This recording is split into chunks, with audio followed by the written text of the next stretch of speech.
on va pouvoir démarrer au niveau des questions. Donc, c'est vraiment des questions simples. C'est vraiment pour savoir où vous en êtes dans vos révisions. Donc, d'abord, oui, voilà, je voulais savoir un petit peu votre niveau, comment vous vous situez par rapport à ces notions. Donc, polyarthrite rhumatoïde et lupus, qui sont les deux gros sujets qu'on va aborder aujourd'hui.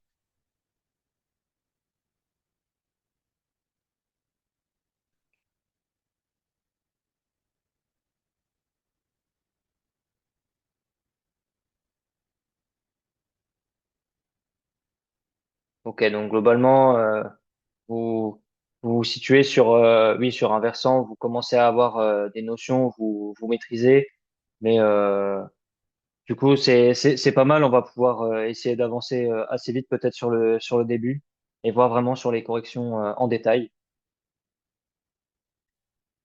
Tac. Donc d'abord, je vais démarrer par cette question. Donc par rapport à la polyarthrite rhumatoïde, quelles sont les premières notions qui vous viennent en tête quand on parle de cette pathologie? C'est notamment, je vais vous faire exactement la même question juste après. C'est pour avoir un petit peu essayé de confronter quelques idées, notamment sur la différenciation entre les deux pathologies. On y reviendra juste après dans les dossiers.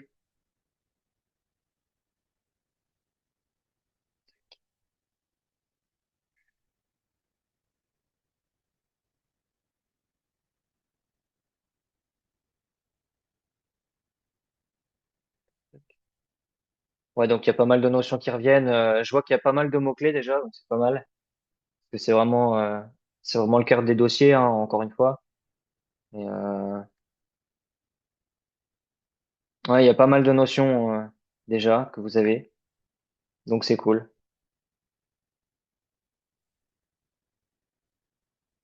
Ok, ok. Bah, du coup, on va passer à l'autre question qui est, pour le coup, si je vous dis lupus, cette fois-ci, quels sont les éléments qui vous viennent en tête?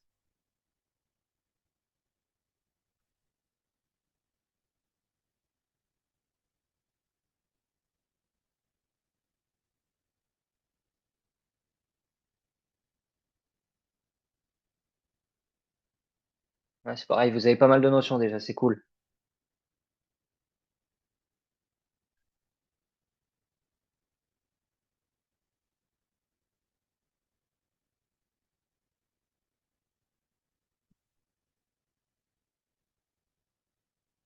Ok, ok, bah oui, la plupart, c'est des notions qu'on verra, donc franchement, c'est cool, vous avez déjà un bon niveau.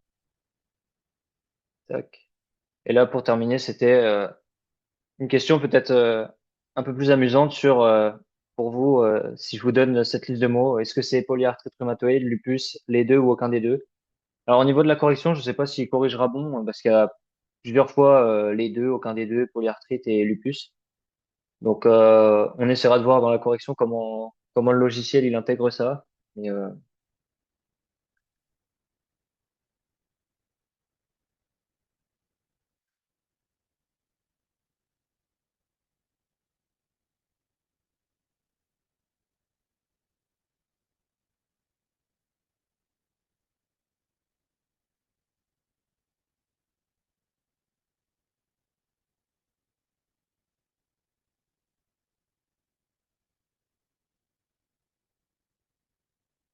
ok, bah, du coup, on va regarder les réponses. Donc là, j'ai vu, globalement, je crois que vous aviez à peu près tout bon là-dessus. On a juste un qui a fait un peu plus des votes mitigés. C'était sur les anticorps anti-SSA possibles. Donc ça, c'est un petit piège de ma part, mais c'est juste pour le rappeler. En fait, au niveau de la polyarthrite rhumatoïde, on peut avoir justement, dans certains cas, des anticorps anti-SSA qui sont donc de base liés au syndrome de Gauche-Rose-Sjögren. Et donc ça, c'est possible dans les deux pathologies. Donc ça, c'est un peu le détail, on va dire. Mais sinon, globalement, sur le reste, vous aviez bon.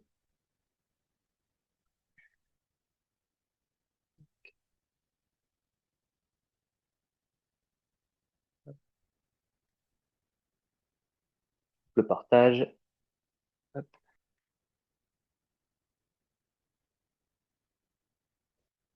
Donc j'ai coupé le partage d'écran et Ce que je vous propose, c'est de suivre au fur et à mesure sur le sujet que je vous avais envoyé sur le Drive.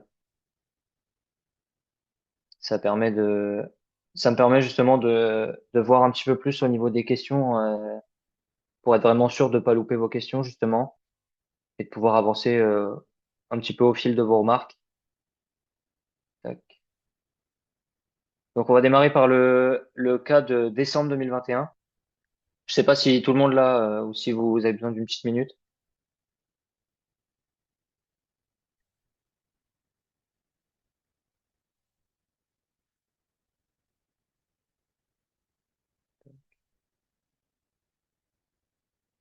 Bon, je vois pas de remarques. Je pense qu'on va pouvoir démarrer.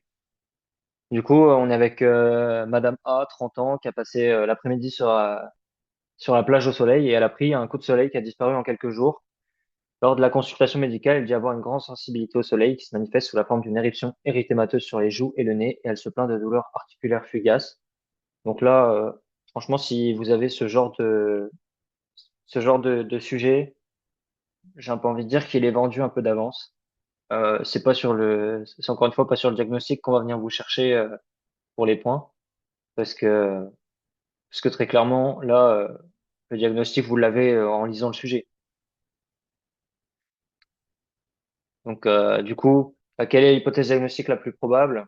Je sais pas si vous avez vraiment fait à fond les sujets ou si vous avez juste lu ou ce genre de choses, mais franchement, si vous pouvez prendre le micro et répondre au fur et à mesure, au moins ça permet de compléter et ça peut être vraiment cool parce que ça peut aller déjà beaucoup plus vite que d'écrire au clavier et ça permet d'avancer assez rapidement sur le sujet. Donc ça nous permet même de finir en avance si vous avez d'autres trucs à réviser juste après, ça peut être cool. Ok. Bonjour. Du coup, bah, moi, j'ai mis Bonjour. que c'était le lupus érythémateux systémique. Du coup, j'ai défini la maladie en disant que c'était une Ouais, maladie auto-immune systémique, inflammatoire, protéinéforme, chronique, voilà, grave en ok, absence de traitement et qui appartient au groupe des connectivites, qui évolue c'est par ça. poussée et par émission et qui est due à des anticorps antinucléaires. Et j'ai rajouté aussi que c'était une maladie multifactorielle. Du coup, dans les arguments épidémiologiques, j'ai dit que c'était une femme, qu'elle avait genre 30 ans et qu'elle a été exposée au soleil toute une après-midi et que du coup, le soleil, c'était un facteur de risque, genre environnementaux. Et dans les arguments cliniques, j'ai mis que, qu'elle avait des douleurs du coup articulaires, qu'elle Oui, avait des érythèmes, je crois, au niveau des joues et du nez. Du coup, c'était le masque lupique, genre l'aile de papillon, et qu'elle avait aussi une ok. photosensibilité. Ouais. Bah, t'as déjà globalement l'essentiel. En plus, t'as bien hiérarchisé en arguments épidémiaux et cliniques. Donc ça, c'est vraiment cool. Donc, qu'est-ce que j'aurais rajouté? Je suis en train de regarder vite fait avec la correction que j'ai, mais je crois que t'en as déjà dit pas mal. Donc oui, maladie inflammatoire chronique auto-immune, systémique, poussée rémission, connectivite, atteinte multisystémique. Je sais plus si tu l'as dit, mais je crois que oui. Euh, donc, au niveau de la physiopathe, c'est une hyperactivation de lymphocyte B. Donc, ça aboutit à la production d'auto-anticorps. Euh, et c'est les compleximers, en fait, qui vont être à l'origine des dommages. Donc, on va voir tout ce qui est articulation et notamment atteinte rénale. On va avoir des atteintes au niveau myocardique aussi. Et pour comme tu disais, les facteurs déclenchants, il n'y en a pas qu'un, c'est multifactoriel. Donc, ça, c'est pour le mot-clé. Et vous avez donc notamment tout ce qui est UV et le tabac aussi. Il y a également tout ce qui est hormones. Donc c'est pour ça qu'on va contre-indiquer notamment tout ce qui est pilule œstroprogestative. On va rechercher une autre méthode de contraception. Et il y a les prédispositions génétiques également que vous pouvez citer.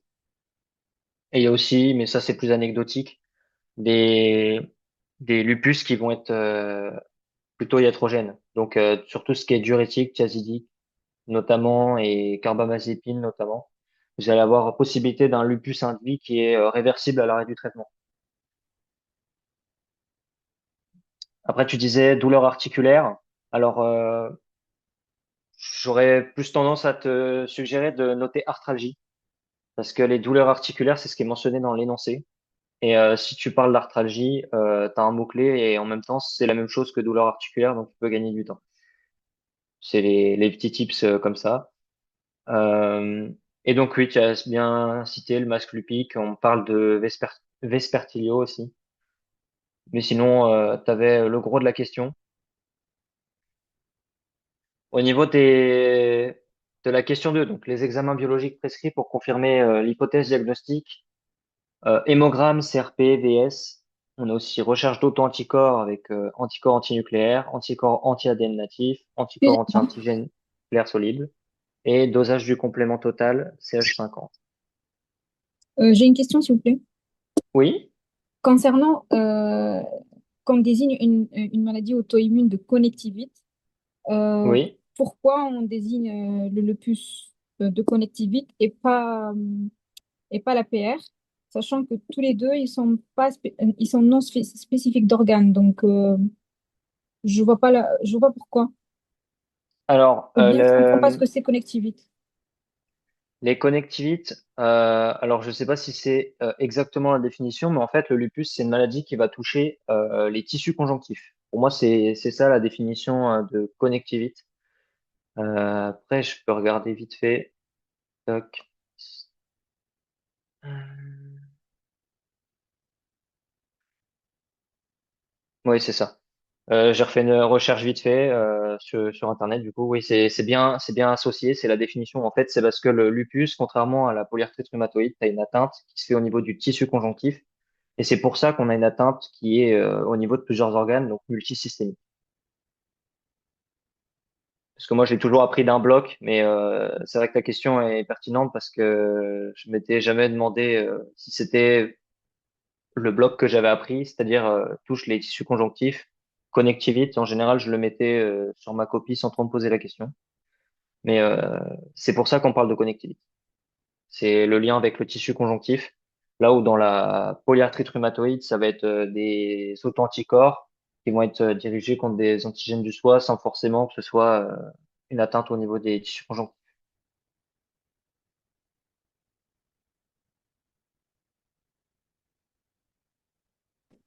Ça répond à Merci. ta question? Oui, merci. Ok, super. Du coup, j'avais démarré à lire la question 2 et on nous demande, sur la fin de la question, préciser pour chacun d'entre eux le résultat attendu pour confirmer l'hypothèse diagnostique et leurs limites. Donc là, je ne sais pas si quelqu'un veut se lancer, même s'il n'y a qu'une partie de la réponse et que quelqu'un d'autre fait le reste, hein, comme vous voulez.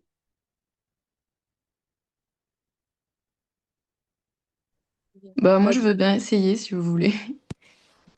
Bah, vas-y, je t'en prie. Du coup, pour l'hémogramme, j'avais mis qu'on trouverait une cytopénie. Enfin, je crois que c'est pas dans tous les cas. C'est ça. Après, la CRP, bah, du coup, elle serait augmentée et la VS aussi. Et que ça, bah, du coup, on a un syndrome inflammatoire. Ouais, La recherche d'autanticorps, bah, elle va être positive, enfin, surtout pour les anticorps anti-ADN natifs, oui, parce qu'ils sont présents à 90% chez les patients, donc il y a de grandes chances qu'on les retrouve. Et après, pour les anticorps antinucléaires, anti-antigènes solubles, bah, on les retrouve aussi, mais les antigènes, enfin, les anti-antigènes solubles, ils sont moins spécifiques bah, que les anti-ADN natifs. Et on a une hypocomplémentémie, du coup, pour la consommation, par consommation du complément. ouais. Mais j'ai pas les limites, enfin, je vois pas ce qui était attendu en fait. Alors, les limites, là, pour le coup, je pense qu'on vous demandait, c'est surtout sur certains aspects. Donc, si on reprend le dernier truc que tu as dit, donc le dosage du complément, en fait, il est fait effectivement pour une hypocomplémentémie. Parce qu'en fait, il y a deux mécanismes qui sont évoqués. Le premier, c'est l'activation de la voie classique, qui peut amener donc à une hypocomplémentémie. Et le deuxième, c'est un déficit constitutionnel en une ou plusieurs fractions du complément. On évoque surtout la C2 dans le cas du lupus. Donc ça, c'est un peu tout le gros bloc. Pour les limites du dosage du CH50, j'en vois pas de manière évidente. Je pense que c'est surtout sur les autres recherches, notamment sur tout ce qui va être CRP et VS, puisque tu évoquais un syndrome inflammatoire biologique avec une élévation de la CRP. La CRP, je précise toutefois, elle peut être normale, mais en général, c'est plutôt une inflammation qui va être modérée avec la mesure de CRP. Et là, vous pouvez préciser une limite. La CRP, même une CRP élevée, en fait, c'est pas spécifique du tout du lupus, puisque ça signe juste une inflammation. Donc en soi, ça nous amène pas vers le diagnostic du lupus. Mais c'est vraiment, c'est un élément puis un autre puis un autre. Là, de fil en aiguille, on arrive à conclure en fait que c'est un lupus. Oui, parce que du coup, la CRP, elle est augmentée, mais plutôt dans la polyarthrite rhumatoïde. Enfin, pas trop. Enfin, ça fait aussi le diagnostic différentiel. En plus Bah, de. bah là, pour le coup, pas trop, parce qu'en fait, la CRP, elle est élevée dans pas mal de pathologies. Typiquement, dans certains cancers, elle peut être légèrement augmentée. Ou ça peut même T'auras être juste pas, un syndrome infectieux. Enfin. ouais, pour le coup, sur un syndrome infectieux, tu auras en général une CRP qui sera vraiment très augmentée, surtout si c'est une pathologie infectieuse, tu auras vraiment quelque chose de très aigu. Du coup, tu auras une CRP qui va avoir tendance à être très élevée. Là, ça reste, voilà, soit c'est normal, normal haut, ou modérément élevé, mais en général, tu vas pas taper des valeurs qui sont comme lors d'une infection. Ok. Après, Excusez-moi. au niveau de l'AVS, du coup, on a une accélération de l'AVS. Et ça, c'est lié à l'hypergamma-globulinémie, donc la production d'anticorps. J'ai une question concernant la CRP-VS. J'ai Oui, dans mes fiches qu'il y a une dissociation CRP-VS dans le lupus, contrairement à la polyarthrite rhumatoïde. oui. Et c'est durant les poussées. Est-ce que vous pouvez me confirmer ça? C'est une connerie que je dis, je sais pas. Bah, la dissociation, justement, c'est parce que la CRP, elle peut être normale. Je pense que c'est pour ça que c'est noté.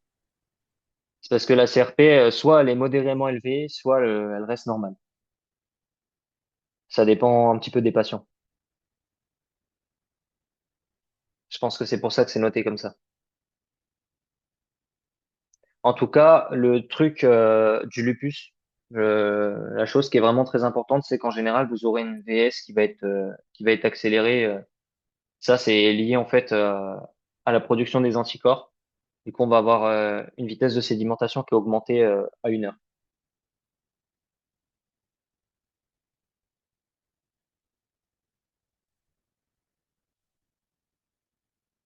Voilà. Je sais pas si, je sais pas si ça répond à ta question du coup.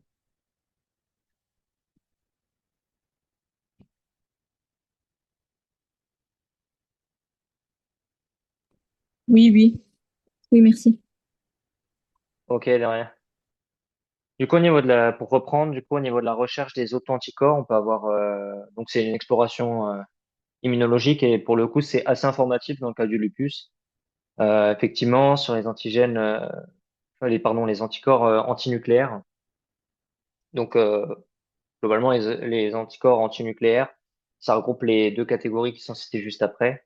Donc, les anticorps anti-ADN natifs et anti-antigènes nucléaires solubles, qu'on appelle aussi anti-ENA. Donc, ça, c'est avec l'appellation anglaise. Donc, il faut savoir que les anticorps anti-ADN natifs, on n'en retrouve pas dans la polyarthrite rhumatoïde. Là où des anticorps antigènes nucléaires solubles, on peut en retrouver, c'est ce que je vous disais dans le bootclap, on peut avoir notamment des anticorps anti-SSA euh, qui font justement partie des anticorps antigènes nucléaires solubles et qui signent la plupart du temps un syndrome sec ou syndrome de Gougerot-Sjögren. Après, il y a différents types d'anticorps, du coup. Euh, mais pour finir, de manière générale, avec les anticorps antinucléaires, Euh, donc ça, c'est fait avec une recherche sur les cellules HEP2. Et c'est la méthode de référence, du coup, c'est de l'immunofluorescence indirecte. Et si vous avez ce test-là qui est positif, il y a une obligation de rechercher la cible. Donc c'est de là que ça part. Et ensuite, on fait différents tests.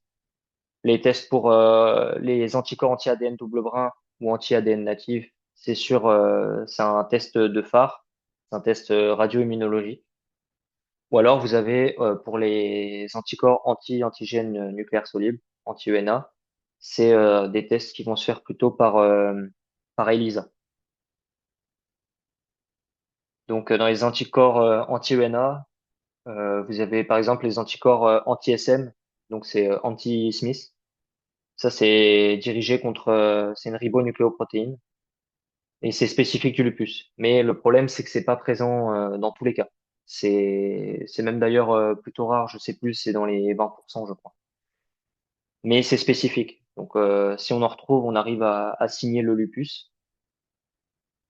Et après, on a d'autres qui peuvent être présents, mais qui sont pas spécifiques. Donc, les anticorps anti-RNP, donc anti-ribonucléoprotéines, et les anticorps du syndrome de Gougerot-Sjögren, donc les anti-RO, que j'ai appelé anti-SSA dans le WOCLAP, ou les anti-LA, qui sont appelés anti-SSB. D'ailleurs, je sais pas si vous arrivez à retenir tous les noms de ces anticorps-là, mais au départ, c'est assez moche. Personnellement, j'avais un petit mémo technique pour ne pas confondre justement les noms des anticorps dans le syndrome de Gougerot-Sjögren. C'est que j'avais retenu ROSA. C'est RO et c'est SSA. Donc ROSA. Et j'avais retenu l'AB. L'AB pour le anti-LA, c'est SSB. Je l'avais retenu comme ça. Je sais pas si ça pourra vous aider, mais au moins ça permet de citer les deux sur une copie sans mélanger. Au niveau des appellations. Donc voilà, on a fait le dosage J'ai- CH50, on a fait CRPVS, pardon. Ah non, juste, j'avais dit, du coup, pour être sûr, du coup, les anticorps antigènes nucléaires solides, ils peuvent être dans la polyarthrite rhumatoïde, mais en fait, c'est juste en faible quantité, du coup, s'ils sont présents. Ça a coupé, j'ai pas entendu. Est-ce que tu peux répéter, s'il te plaît? Ah, juste pour, du coup, les anti-ENA, ils peuvent, de ce que j'ai compris, ils peuvent aussi se trouver dans tout ce qui est polyarthrite rhumatoïde, ce que, du coup, si c'est présent, c'est en faible quantité dans tous les cas. C'est ça, en fait, on peut les avoir au niveau des quantités, c'est vrai que je saurais pas te dire avec précision, mais on peut les retrouver dans tous les cas dans une polyarthrite rhumatoïde, puisque justement, je l'évoquais, les anticorps anti-SSA, ils peuvent être retrouvés dans une polyarthrite rhumatoïde par un Sjogren qui serait secondaire après la découverte de la polyarthrite, par exemple. Ok, merci. Après, je pense pas qu'on vienne vous chercher sur des points dans les dossiers sur en quelle quantité on peut les retrouver. Si vous avez déjà les connaissances et le temps de placer ça dans un dossier, franchement, vous êtes déjà très très bien.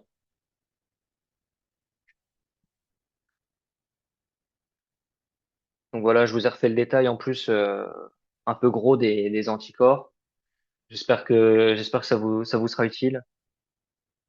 Donc je disais, on a fait le tour sur le complément, on a fait CRPVS, on a fait les auto-anticorps. Et le dernier, du coup, c'était d'ailleurs le premier dans l'énoncé, c'était l'hémogramme.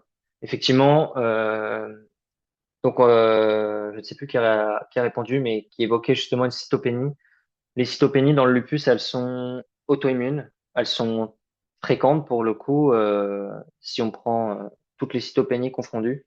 Mais en fait, le souci avec tout ça, et c'est une deuxième limite qu'on pourrait donner, c'est que justement, ah oui, par rapport aux limites des auto-anticorps, j'ai oublié aussi, on a justement pas mal d'anticorps et il y a que les anti-SM qui sont spécifiques, mais qui sont pas retrouvés systématiquement pas. Donc le problème des auto-anticorps, c'est que ça signe pas non plus de manière absolue un lupus, sauf si on a des anti-SM, mais qui restent assez rares. Donc là, Excusez-moi. je reviens sur l'hémogramme. Au niveau des cytopénies, on a une cytopénie auto-immune qui est fréquente.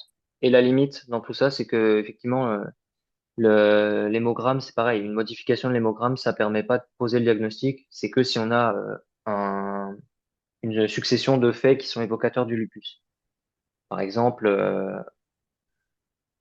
des cytopénies, on peut en avoir dans beaucoup de contextes. On peut carrément avoir des contextes malins et c'est pas forcément un lupus. Donc, au niveau des cytopénies, ce qu'on peut retrouver le plus souvent, c'est des leucopénies qui vont être modérées. On peut avoir aussi associé à ça du coup des lymphopénies ou des neutropénies.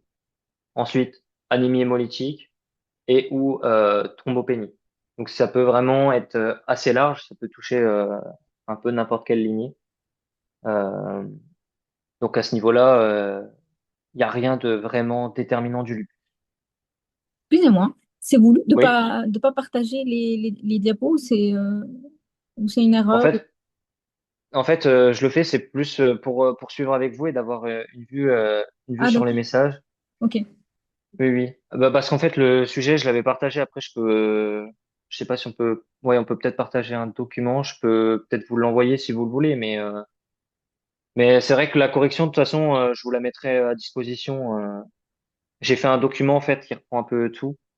Je vous ai Ok, fait un code merci. couleur. J'ai repris l'énoncé et j'ai fait la correction dans une autre couleur et je vous enverrai tout ça après la conférence. Ok, merci. De rien.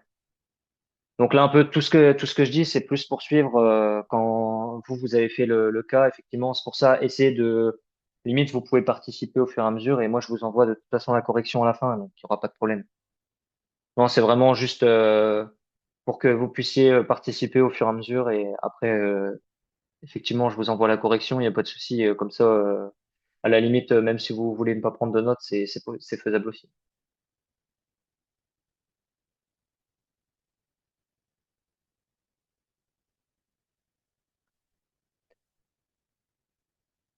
Donc voilà, question 3. En l'absence de manifestations cliniques autres que les atteintes cutanées et articulaires, quel est le schéma thérapeutique de première intention à proposer à cette patiente justifiée? Donc, cette question 3, elle est assez bizarre dans la façon dont c'est formulé. En tout cas, il faut savoir que on nous amène là vers le traitement de fond parce que voilà, on parle d'absence d'autres manifestations cliniques, donc on nous amène vers le traitement de fond. Ce qu'il faut savoir avec le lupus, c'est que dès que le diagnostic il est posé, le but, c'est de mettre en place un traitement pharmacologique de fond pour tout simplement prévenir l'apparition des poussées. Parce qu'en fait, le traitement de fond, au global, il a assez peu d'effets indésirables. Je dis bien assez peu, il peut y en avoir, mais il y en a assez peu. Et ça prévient l'apparition des poussées qui, pour le coup, sont vraiment pas quelque chose de d'incroyable à vivre pour les patients. Les patientes notamment, puisque on a un, on a un sexe ratio qui est plutôt de 9 pour 1, je crois, si je me rappelle. Donc, principalement des patientes, et ça permet d'éviter l'apparition des poussées et donc la progression de la maladie parce que je vous rappelle que c'est multisystémique et qu'on va notamment avoir une atteinte qui peut être myocardique et rénale. Donc ça, une insuffisance rénale à un jeune âge, c'est quand même pas souhaitable. Donc au niveau des traitements, est-ce que quelqu'un a le traitement de fond du coup et les éléments possiblement à amener sur ce genre de questions, toujours en raisonnant avec les mots-clés?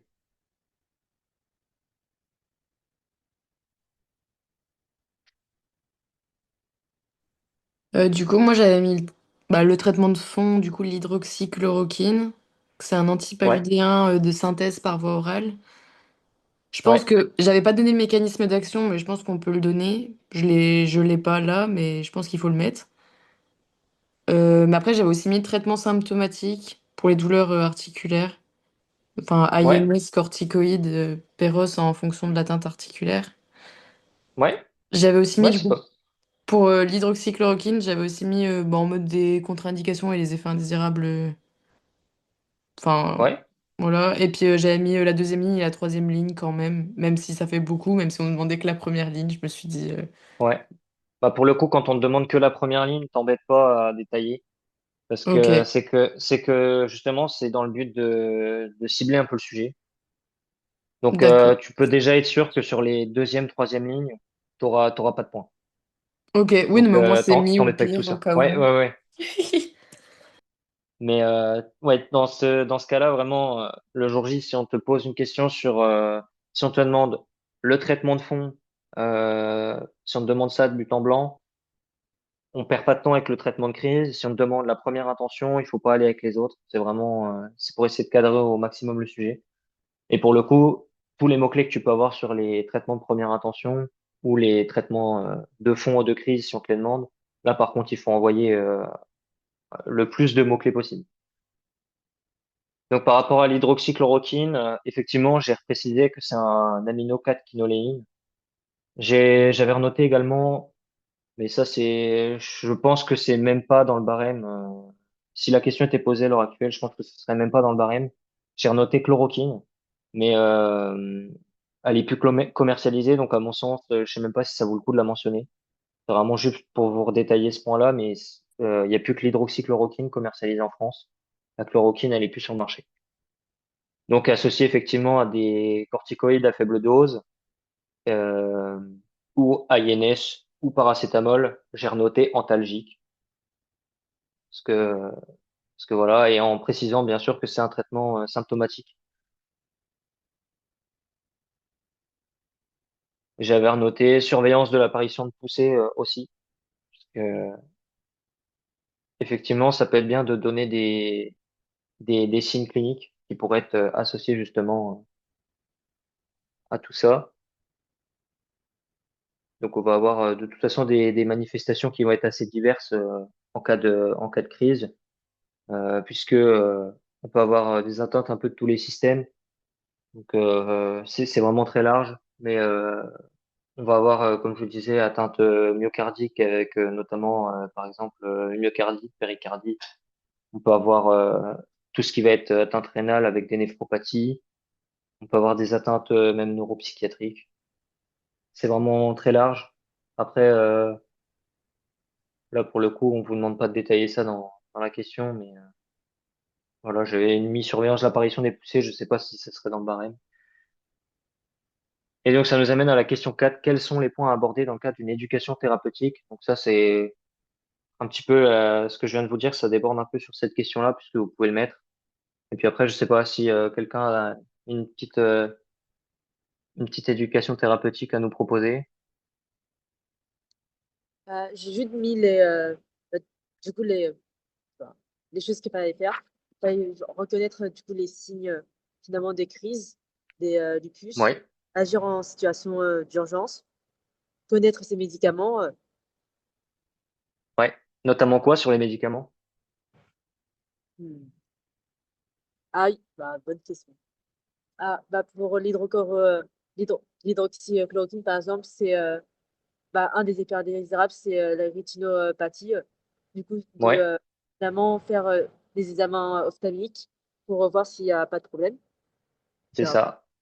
Et il y avait aussi gérer ses traitements, vu que c'était une femme, en cas de grossesse.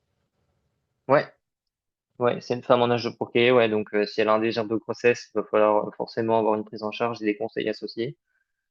Et tout ce que Au j'ai niveau dit. au niveau des traitements, effectivement, connaître les effets indésirables. Parce on a aussi quelqu'un qui va prendre très probablement au long cours euh, par exemple du paracétamol, des INS, donc ça va être tout ce qui est bon usage des médicaments et effet indésirable au niveau des traitements pour savoir un petit peu quel médicament peut être responsable avec suivi ophtalmo effectivement. Euh, Qu'est-ce que j'avais noté d'autre? Euh, Ah oui, pardon, tu voulais dire quelque chose? Faut faire attention à l'exposition au soleil, je sais pas si ça a été dit. C'est ça. Alors ça, tu peux le ranger dans une grande catégorie, c'est limiter les facteurs déclenchants. Avec le tabac et du coup la Voilà, contraception. c'est ça. Donc ça va être utilisation utilisation d'écran solaire, donc crème solaire, et donc ça pour limiter l'apparition des poussées. Ça va être, comme je le disais un peu plus tôt, au niveau de la contraception, ça va être comme il y a une contre-indication des œstroprogestatifs, il faudra utiliser une autre méthode de contraception puisque ça rejoint un petit peu ce qu'on disait, c'est une femme en âge de procréer. Donc, qui dit femme en âge de procréer dit forcément contraception à un moment, sauf si elle a un désir de grossesse. Et j'avais noté aussi principe de néphroprotection, on peut aussi les évoquer avec notamment dans le but de retarder l'insuffisance rénale ou de limiter sa progression, ça elle est déjà là, ça va être tout ce qui est bonne hydratation avec des mictions régulières et des règles hygiéno-diététiques avec un régime pauvre en sel et limité en glucides si on a notamment une corticothérapie. Mais sinon, le gros a été dit. Donc là, on est pas mal. Et du coup, ça nous amène à revoir Madame A quelques années plus tard, qui indique avoir pris 5 kilos en quelques mois et elle présente des œdèmes indolores des membres inférieurs.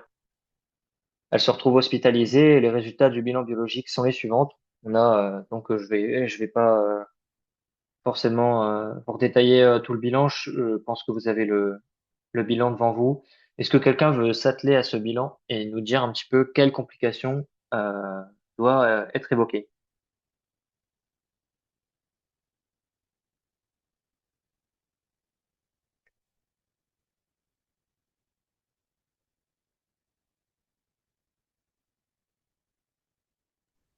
Bah, si vous voulez, je peux le faire du coup.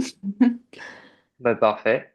Je t'en prie, Bah, du lance-toi. coup, on a une hypercréatinémie, donc c'est plutôt on a une atteinte rénale. On va avoir C'est ça. une hypoalbuminémie avec une hyperprotéinurie et Ouais, une hématurie. Bah, du coup, enfin voilà, on a déjà ça. On a la CRP et la VS qui sont toujours augmentées. Du coup, témoigne toujours d'un mhm, syndrome inflammatoire. Mais là, du coup, on est plus sur une glomérulonéphrite lupique, enfin une atteinte rénale, avec un syndrome néphrotique. Et je dis ça parce que du coup, on a eu de l'hypoalbuminémie et l'hyperprotéinurie, plus l'œdème des membres inférieurs. c'est ça. L'œdème des membres inférieurs qui du coup est associé à la fameuse prise de poids qui est évoquée. L'hématurie qui peut du coup confirmer l'atteinte rénale et ce que tu disais, donc effectivement, notamment avec protéinurie, hypoalbuminémie. Donc là, on voit qu'on a une atteinte glomérulaire et donc une fuite de protéines. Excusez-moi. Oui, Ici, la protéinurie, elle n'est pas supérieure à 3 grammes par 24 heures. oui, L'hypoprotidémie, elle n'est pas inférieure à 60 et l'hypoalbuminémie, elle n'est pas inférieure à 30. Si, elle est inférieure à 30. Si, je dis rien? Je dis une bêtise? Non. Du coup, l'hypoalbuminémie, elle est on- à 35. elle est en 35. Donc, on respecte aucun critère du syndrome néphrotique. Donc, on peut dire juste que c'est une néphropathie glomérulaire. On ne peut pas dire que c'est Exactement. un syndrome néphrotique. On est d'accord? Exactement, j'y venais. On Ok. parle effectivement de glomérulonéphrite, Ok. C'est vrai que c'est 3 néphropathie grammes, glomérulaire. enfin c'est 3 grammes par 24. Non, c'est combien la délimitation pour les protéines dans l'urine? C'est 3 3 grammes par grammes 24 heures. par 24 heures. 3 grammes par 24 heures. Ouais. Ok, excusez-moi. Désolée. Là, on est à 1,8.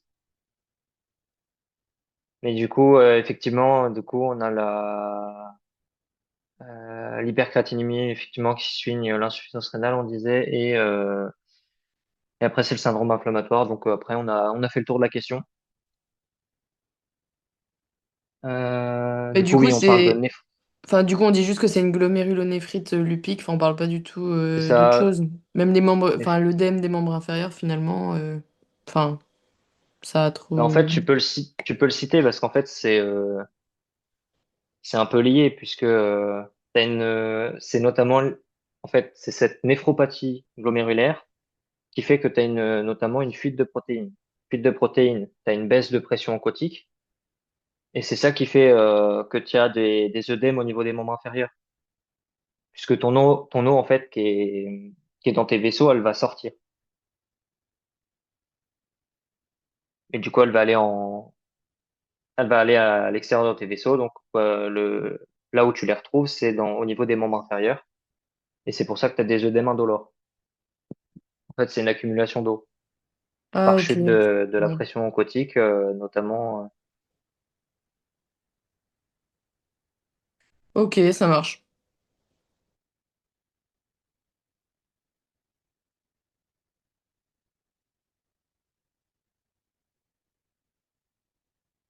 Voilà. Sinon, c'est tout ce que j'avais à dire sur cette question. Donc après, on peut passer à la question 6. L'évolution de la pathologie justifie l'instauration d'un traitement spécifique. Quel type de traitement est recommandé? Est-ce que quelqu'un avait les traitements en question? Ah, moi, j'ai juste dit que bah, on, on switchait et on mettait un immunosuppresseur comme la mycophénolate mofétile et on associe Ouais. avec une faible dose de corticoïdes. Et je pense qu'il fallait aussi préciser J'ai qu'il y a une sédation j'ai pas isotonique. tout entendu j'ai pas tout Ah, entendu sur la et fin de en ta fait, on phrase. C'était la associe du coup, corticothérapie? oui, c'est ça, à faible dose. C'est Du coup, on pas a La- forte plutôt. Enfin, c'est pas. pour moi, oui. Justement, c'est une corticothérapie. Là, c'est t'as des, pardon, comme t'as Ouais. une néphropathie lupique, justement, tu vas aller plutôt sur une corticothérapie qui va être à forte dose, avec soit de la prénisone, soit de la prénisolone, J'avais même mis et de tu la vas associer. méthylprédnisone. Pour le coup, Mais je c'est sais pas en si elle peut être IV dans tous utilisée. les cas, non? Enfin, moi j'avais mis de l'IV, méthylprédnisone en IV. Après, je sais pas. J'avoue que j'ai un doute là-dessus. Je me Bon. note la question et je vous redirai au pire. Mais après, dans ce cas-là, on est vraiment obligé de mettre un nom ou on peut juste mettre corticothérapie systémique à forte dose. Pour moi, ça te comptera de toute façon toujours des points de noter que tu mets une corticothérapie à forte dose. Oui. Après, j'ai envie de te dire, dans l'idéal, tant que la patiente peut prendre de la voie orale, c'est toujours mieux de lui faire prendre par voie orale, mais je suis pas sûr de moi, donc je vais me renseigner et puis je vous redirai. C'est-à-dire que le Ok. traitement de fond normal, on utilise du coup des faibles doses de corticoïdes.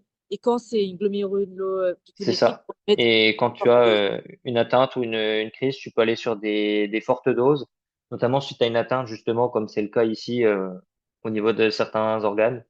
Donc, si tu as une atteinte qui est multiviscérale, tu peux aller sur des corticothérapies fortes doses qui, bien entendu, seront à la fin, seront arrêtées par palier. Ok, mais du coup, ça, c'est un traitement de fond. On met quand même une forte dose ou c'est un traitement de crise? Ou c'est un traitement juste Là, pour moi, c'est plus un traitement, c'est plus un traitement en aigu lié justement à la néphropathie lupique. Mais ça veut dire qu'après, on va switcher à des plus faibles doses. Là, Ou après, on va- tu remets un traitement comme le traitement de fond qu'on a évoqué juste avant. Ok.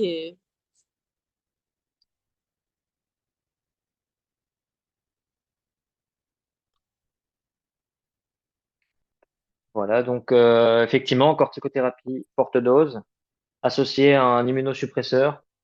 Alors dans les immunosuppresseurs, tu m'avais cité mycophénolate mofétile.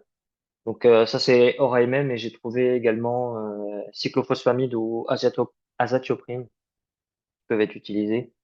Et de manière un peu additionnelle dans cette question, je vous ai noté il y a possibilité d'utiliser des biothérapies. Donc les biothérapies, il y en a deux qui sont utilisées. La première, c'est le belimumab. C'est un anti-BAF, c'est une cytokine. Donc BAF, c'est BA2F. C'est une cytokine. Et le deuxième, vous connaissez sûrement un peu plus, c'est le rituximab, donc qui est utilisé pour le coup hors AMM. C'est un anti-CD20. Voilà. Je ne sais pas si vous avez des questions sur ce cas clinique au global. Sinon, on peut passer au suivant peut-être.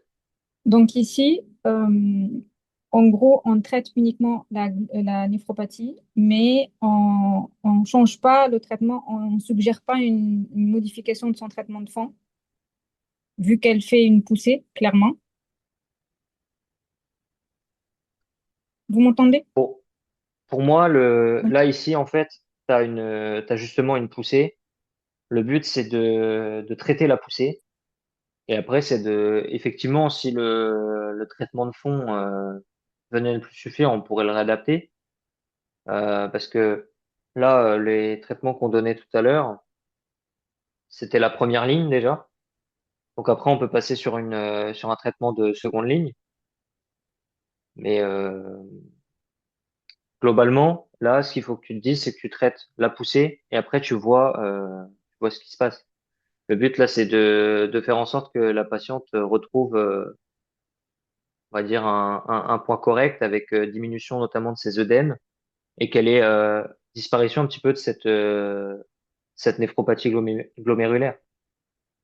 Ok, merci. C'est pour ça que tu mets la corticothérapie à forte dose. Et après, justement, tu fais une décroissance par palier. Et si elle avait une corticothérapie faible dose, tu lui laisses après en faible dose.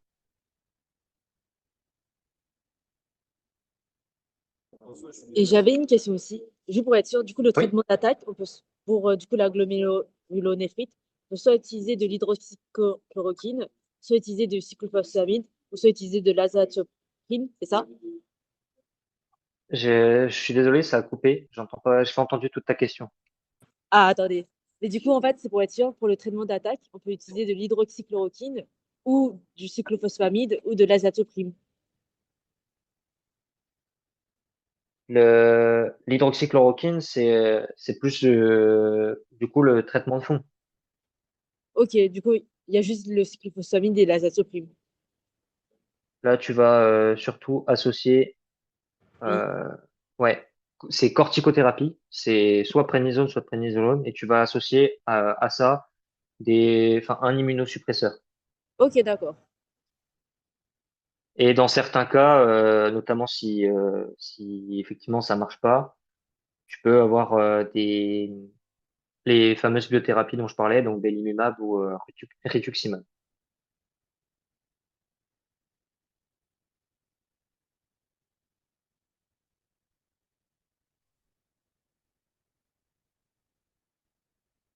Voilà, donc je vois qu'il n'y a pas il y a pas d'autres questions.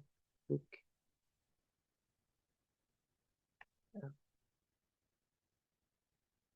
là, j'avais vu, effectivement, c'était l'insuffisance rénale qui causait l'œdème pour tout à l'heure. J'avais pas vu la question. Mais du coup, il n'y a pas d'autres questions. On va pouvoir passer justement au dossier suivant.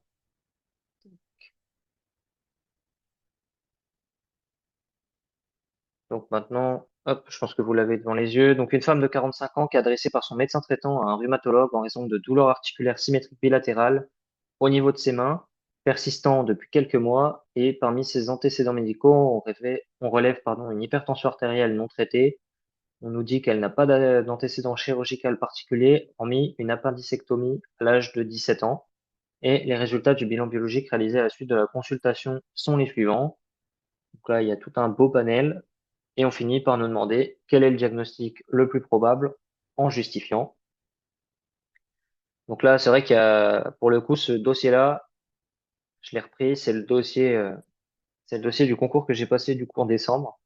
C'est un dossier qui m'a un petit peu mis dedans, on va dire, par rapport aux autres dossiers, parce que j'ai bien aimé le sujet, moi, la polyarthrite rhumatoïde, j'étais assez près.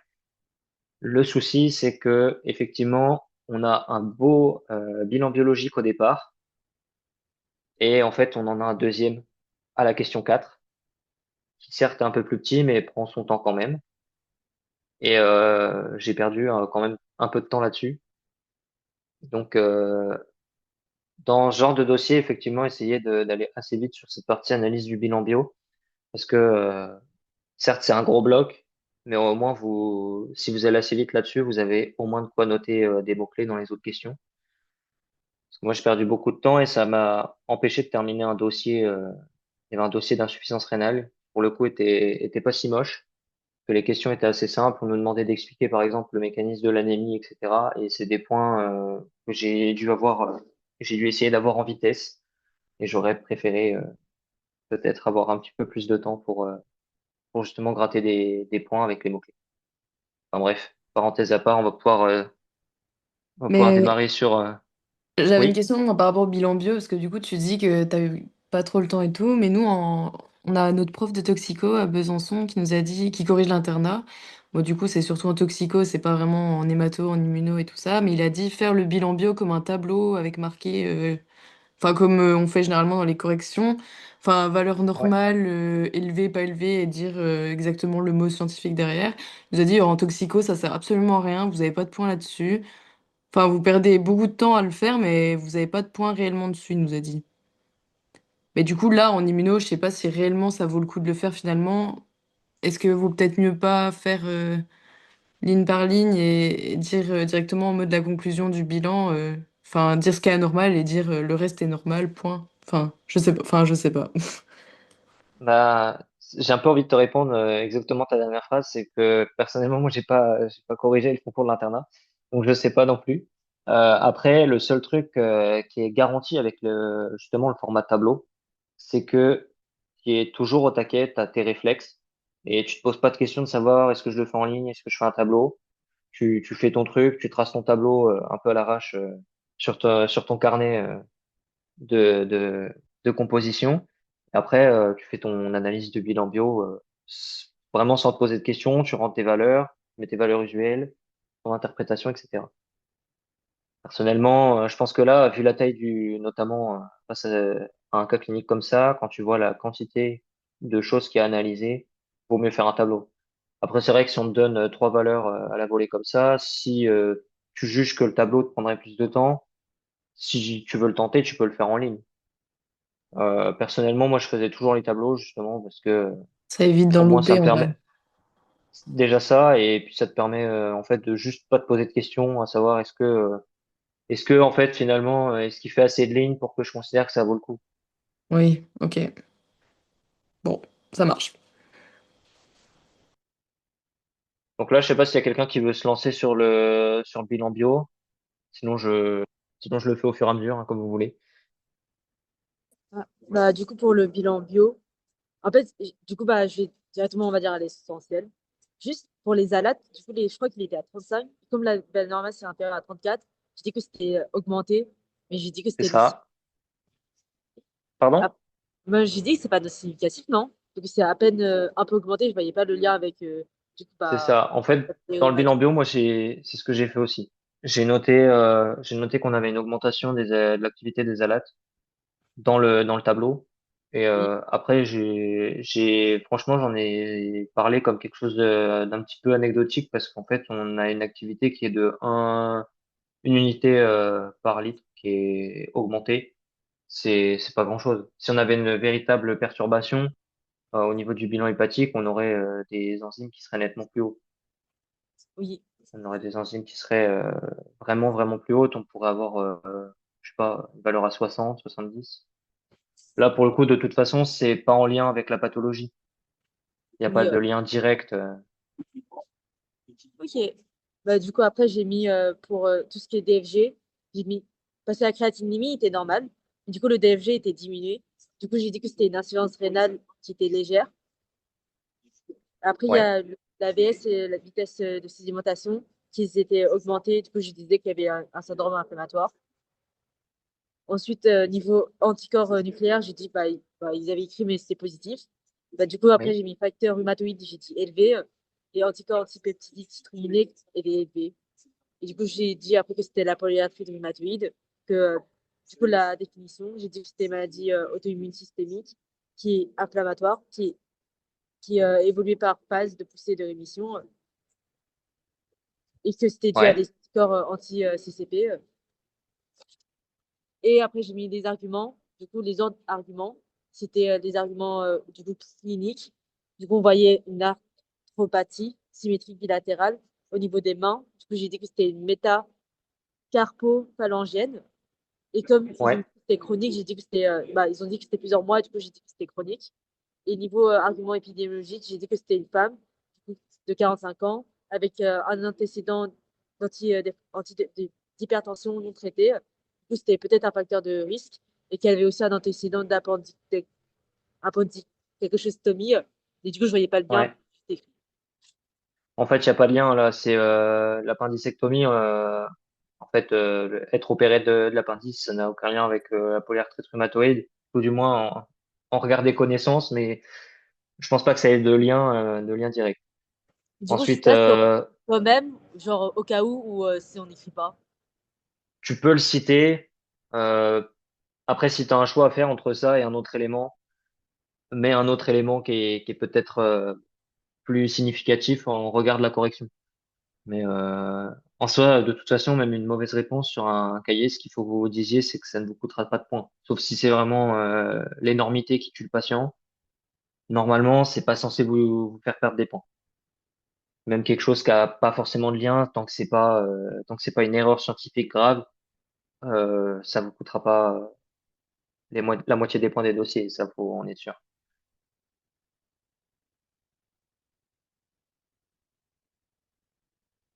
Donc du coup, je suis en train d'essayer de retracer ce que tu me disais. Donc effectivement, c'est une femme, on a un sexe ratio de 1 pour 3. Donc sexe ratio homme-femme, on a 3 femmes pour un homme. L'âge de 45 ans, je sais pas si tu me l'as rappelé, je crois pas, mais la prédominance, en fait, c'est entre 40 et 60 ans globalement. Donc là, on est en plein dans la fenêtre. Tu m'as bien cité polyarthrite bilatérale symétrique persistante ou chronique. Et là, ça te permet de placer que tu peux exclure une crise goutteuse, une arthrite goutteuse pour le coup parce qu'on a un côté persistant. Ensuite, les douleurs articulaires, elles touchent plusieurs articulations, donc effectivement polyarthrite, pas d'antécédents chirurgicaux ou médicaux notables. Et qu'est-ce que je voulais te dire? Je ne sais plus. Il y avait quelque chose d'important qu'il fallait que je vous dise. Ah oui, par rapport aux articulations, tu m'as cité les métacarpophalangiennes. Il y a aussi les interphalangiennes proximales. Donc globalement, ce qu'il faut vous dire, c'est que les interphalangiennes distales, qui sont les articulations, si vous regardez vos mains, qui sont les plus proches de l'ongle, c'est la phalange la plus proche de l'ongle, elle est épargnée. Elle est épargnée, c'est celle en dessous que vous verrez toucher. Et ensuite, c'est les métacarpophalangiennes, c'est si vous fermez votre poing, c'est toutes les bosses de vos doigts. Voilà, si ça vous permet de retenir par rapport à ça. Donc, vous avez au niveau de toutes les bosses au niveau des doigts, donc les métacarpophalangiennes et celle un petit peu au-dessus, la première phalange au-dessus, interphalangienne proximale. Ça, c'est les atteintes typiques de polyarthrite rhumatoïde. Euh, donc oui, on parle d'arthrite synovite. C'est bilatéral pour le coup, on l'a dans l'énoncé, je crois. Ouais, symétrique, bilatéral. Donc ça, c'est des mots-clés effectivement qu'il faut balancer sur cette question. Je vous avais remis le mécanisme physiopathologique, je pense pas spécialement qu'il l'attendait ici. C'est une hyperprolifération de cellules dérivées de fibroblastes, donc qui sont appelées synoviocytes, et ça aboutit à la production d'un environnement inflammatoire. Ça aboutit à ce qu'on appelle un panus synovial. Panus, c'est PA2NUS.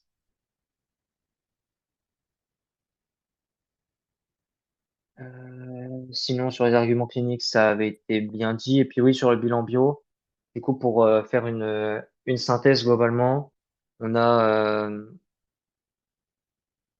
on avait présence des anticorps, donc anticorps antinucléaires qui sont euh, qui sont positifs. Normalement, c'est négatif.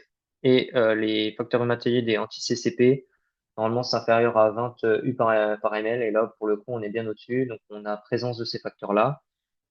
Au niveau de la CRP, la valeur usuelle, c'est inférieur à 5, on est à 19, donc il y a un syndrome inflammatoire biologique.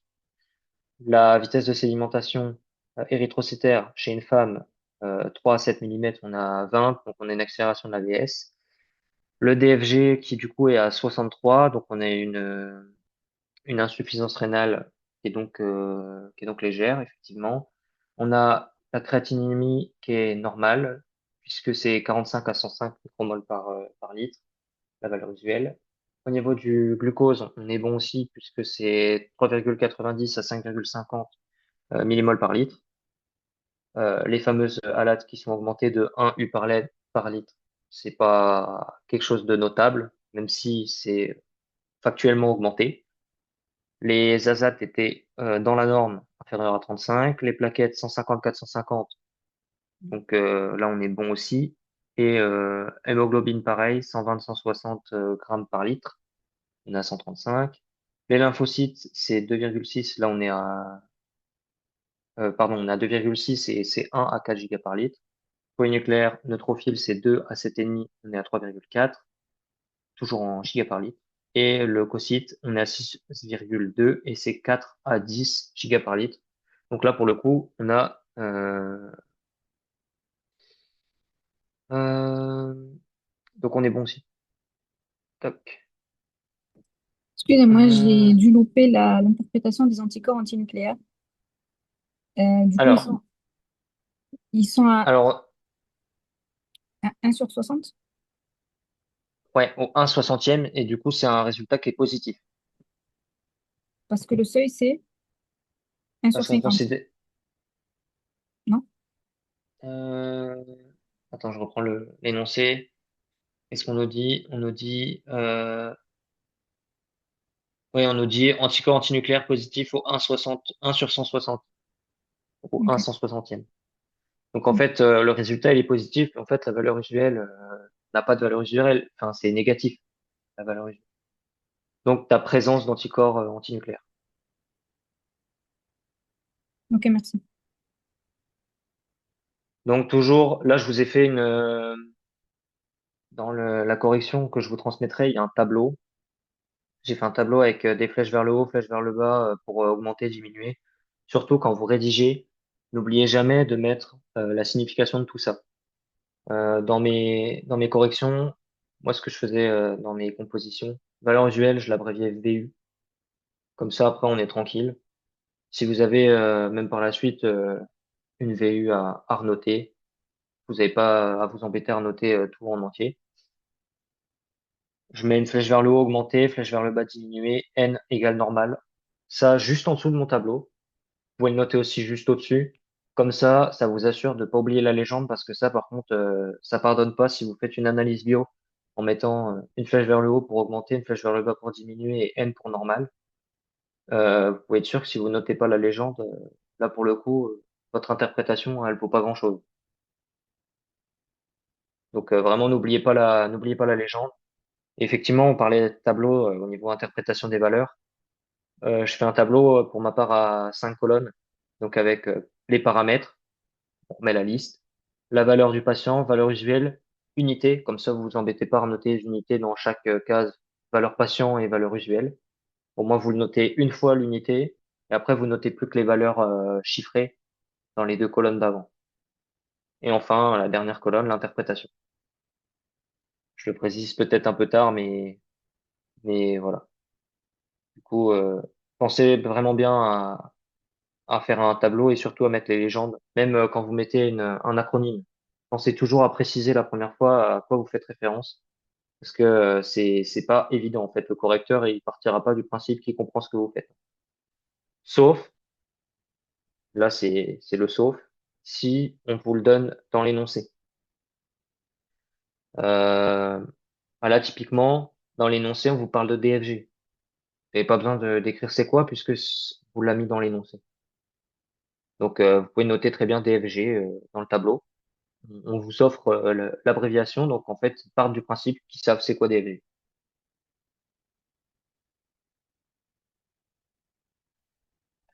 Toc, toc, toc. Excuse-moi, j'ai une question par Ouais. rapport à un élément du bilan que j'avais vu quand j'ai fait le dossier et que j'ai pas trop compris. Genre, il y a écrit fluorescence mouchetée et je sais pas si tu l'as commenté ou pas et s'il y a un intérêt de dire quoi que ce soit dessus.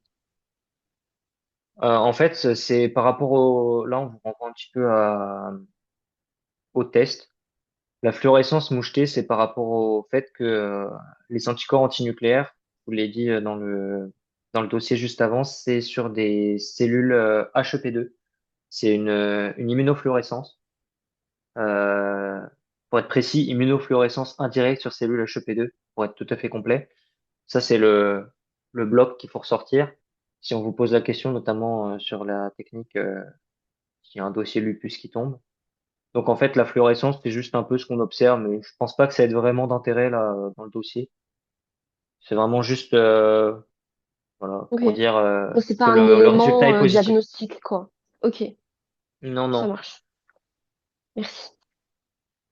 Le seul truc, par contre, qu'il faut dire, je sais plus si je l'ai précisé, au niveau des anticorps antinucléaires, je vous l'ai dit dans le dossier d'avant, mais là, il y a présence d'anticorps antinucléaires.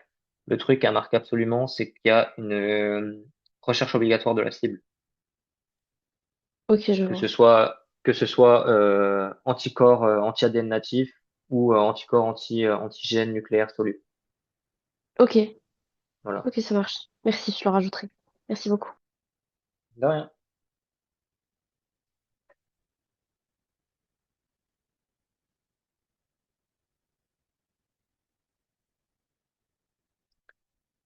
Et oui, par rapport au bilan, parce que j'ai dit que c'était positif, je finis avec les anticorps, on aura bouclé la question. Par rapport au diagnostic le plus probable, donc vous aviez bien compris, c'est polyarthrite rhumatoïde. Euh, et on peut marquer on le confirme avec les anticorps antipeptides cycliques citrulinés que j'ai abrévié du coup ACPA dans la suite. Donc c'est les anti-CCP pour l'autre appellation. La présence du coup de ces anticorps, elle est spécifique dans de la polyarthrite rhumatoïde. Là où les facteurs rhumatoïdes, vous pouvez préciser éventuellement que c'est pas spécifique et qu'on en retrouve notamment dans dans d'autres pathologies, notamment le lupus, qu'on a vu juste avant.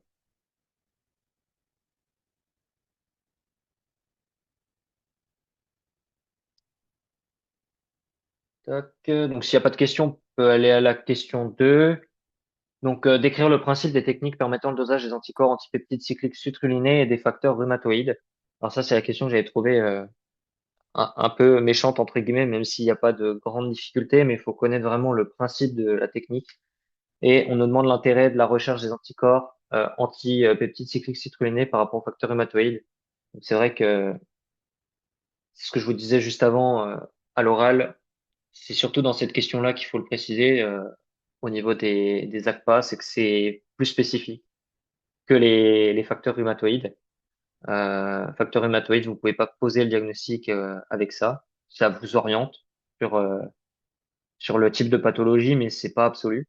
Alors que les ACPA, pour le coup, ça permet de confirmer le diagnostic, notamment avec le contexte évocateur ici. Donc au niveau des techniques de dosage, euh, il faut bien préciser du coup que c'est des techniques d'immunoanalyse. Donc, il y a plusieurs tests qui ont été décrits dans les différents bouquins que j'ai pu, dans lesquels j'ai pu refaire le tour, parce que je vous avoue que même au concours pour cette question, j'étais un peu perdu. Euh, c'est pas ce que j'avais retenu le plus, les techniques d'analyse. Euh, et donc, au niveau des techniques, il y a les techniques un peu historiques, le test de valeur rose. Donc, c'est pareil que l'hémagglutination. Donc c'est une technique passive et c'est historique plutôt, donc c'est plus trop utilisé. Aujourd'hui, il y a par exemple, des tests ELISA. Donc au niveau du fonctionnement de ces analyses, il y a tout ce qui va être donc fixation d'antigènes sur un support solide, euh, et mise en contact du sérum de la patiente pour le coup avec ces supports qui ont des antigènes fixés dessus. Et après, selon l'analyse, on va avoir deux trucs différents. Donc pour les anti-CCP, on va avoir un anticorps secondaire anti-IgG qui va être marqué. Et pour les facteurs rhumatoïdes, ça va être une IgM qui va être marquée. Donc ça, c'est juste la petite différence entre les deux dans ce que j'ai pu trouver dans les tests. Mais sinon, retenez le principal, c'est que historiquement, c'était une hémagglutination. On avait des hématies qui étaient sensibilisées, donc avec des antigènes. Et on mettait le sérum de la patiente et ensuite on avait formation des complexes ciment. Voilà. À l'heure actuelle, ça se fait plus sur des tests ELISA. Si vous avez retenu ça, déjà, vous avez l'essentiel. Et effectivement, retenir tout ce qui va être non pas la technique en elle-même, mais l'intérêt lié à la recherche des anticorps antipeptides cycliques citrulinés. C'est vraiment ça qui permet de poser le diagnostic, là où les facteurs rhumatoïdes servent juste à orienter. Ensuite, question 3. En première intention, quel est le traitement qui va être proposé à la patiente pour ces arthralgies et quelles sont les modalités d'administration? Ça, je pense que quelqu'un peut répondre à celle-là. C'est pas très compliqué, entre guillemets. Je pense que, il y a pas mal de gens qui l'ont. Il y a juste un truc auquel il faut faire gaffe. Bah, du coup, j'ai mis en première intention en traitement fond le méthotrexate. Et du coup, Méthotrexate, ouais. j'ai mis que du coup, bah, c'était à administrer une fois par semaine avec une supplémentation en acide folique. Et après, j'ai mis le mécanisme d'action, que c'était un antimétabolique, antifolique, immunosuppresseur, que ça inhibait Ouais, l'hydrofolate réductase ouais. directement et indirectement la timidylate synthase par l'analogie structurelle avec l'acide folique. c'est Et ça. en fait, ce sont des inhibiteurs du coup de la synthèse de la thymidine et des bases puriques. Voilà. Mhm. Et du coup, comme on est indésirable, c'était surtout l'hématotoxicité C'est ça. et dysurie. Donc après, au niveau de tu m'as dit une prise par semaine. Ce que tu peux aussi dire, c'est une prise du coup hebdomadaire pour Après, tu peux marquer du coup éducation thérapeutique. C'est un point important. Je sais pas à quelle fréquence ils mettent ce genre de points, mais le mot éducation thérapeutique, ils l'aiment bien. Tu peux le mettre un peu à chaque fois que tu as besoin d'avoir un point important en fait avec le patient. À chaque fois que tu as un point un peu délicat sur un traitement. Là, pour le coup, une prise hebdomadaire. Je me rappelle très bien avoir composé. J'ai mis une prise hebdomadaire. J'ai fait une petite flèche éducation thérapeutique pour éviter justement une prise qui serait quotidienne. Parce que là, c'est un peu la catastrophe au niveau du surdosage. Et après, dans le document, je m'étais mis un petit rappel par rapport au QCM cette fois-ci, pour aller un petit peu plus loin que juste les dossiers. Dans les QCM, faites attention quand vous cochez des trucs par rapport au méthotrexate. Dans pas mal d'annales, ils aiment bien, je sais pas pourquoi, ça doit être la blague qui les fait rire, mais en soi, c'est un peu le truc bête, faut pas tomber dans le piège et bien lire. Ils aiment bien des fois vous noter que le traitement en première intention, c'est le méthotrexate en intra-articulaire. Alors pour le coup, non, c'est en voie orale. Ça, c'est pour ça que c'est important aussi de le préciser et tu l'as bien fait. Donc voie orale, traitement Péros, c'est pareil. Mais ils aiment bien vous noter intra-articulaire parce que c'est la petite nuance qui rend l'itempo. Voilà, donc je voulais repréciser ici. Je m'étais mis un petit rappel. Faites attention quand vous avez des QCM. De toute façon, la plupart du temps, on va dire que c'est une nuance qui va rendre un item vrai ou faux. Mais voilà. Si on revient un petit peu à nos moutons. Et du coup, Ensuite, c'est dans quel pardon. contexte qu'on utilise le méthotrexate par voie en sous-cutanée? Le méthotrexate en sous-cutané, je t'avoue que je saurais pas te répondre là. Mais Ok, ouais. mais dans Donc les ici, on QCM, n'utilise ils que vont de la mettre voie orale, quoi. comme en fait vous avez en polyarthrite rhumatoïde, vous avez des douleurs articulaires, ils aiment bien vous noter méthotrexate par voie intra-articulaire. Pas du tout. En fait, c'est une prise hebdomadaire et c'est par voie orale. Ok, d'accord. C'est d'ailleurs tout l'avantage du traitement. C'est que Oui, vous avez une prise hebdomadaire, ça c'est un avantage et aussi une difficulté par rapport à l'éducation thérapeutique. Mais vous avez une facilité par rapport au traitement, c'est qu'il peut être pris par voie orale. Ça ok, évite d'avoir d'accord. tous les soucis liés aux administrations injectables qui font revenir le patient à chaque fois Ouais, pour recevoir son traitement. ouais, c'est un peu chiant, quoi, sinon. C'est ça. Ok.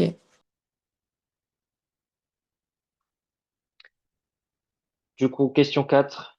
Donc là, on arrive sur effectivement à l'occasion d'une consultation de suivi, 6 mois après le début du traitement. Donc on lui a débuté son méthotrexate. Elle le prend correctement pendant 6 mois et ensuite on a les résultats de son hémogramme. Et là, on se rend compte qu'il y a quand même quelque chose qui ne vont pas ici. Donc, est-ce que quelqu'un a l'idée générale à ressortir du bilan bio? C'est une anémie macrocytaire.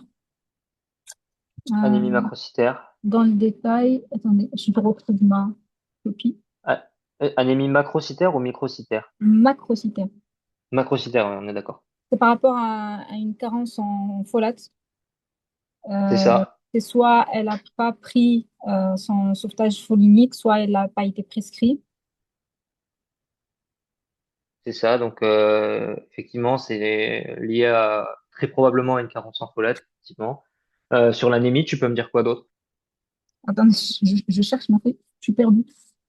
Du coup, anémie macrocytaire, normochrome arégénérative. Donc, c'est une origine centrale. Ouais, La cause impeccable. probable, effet indésirable du traitement de fond, donc du méthotrexate.